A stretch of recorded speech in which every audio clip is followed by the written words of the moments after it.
Hello everyone, so if you want to change your theme on your Xiaomi 14T Pro, you're to open up your settings, scroll down to your themes tab, and now you can choose between themes. So there are some free ones and there are some paid ones, but it's a huge variety of them to any kind of taste, so let's find one. For example, let's choose this one. I like how it looks, and press download.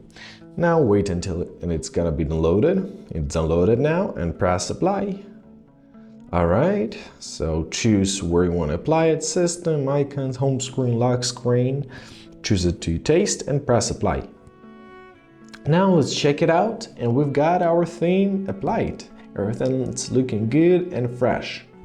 So if you want to turn on your original theme, once again open up your themes, go back, now press my account, press themes, and choose classic.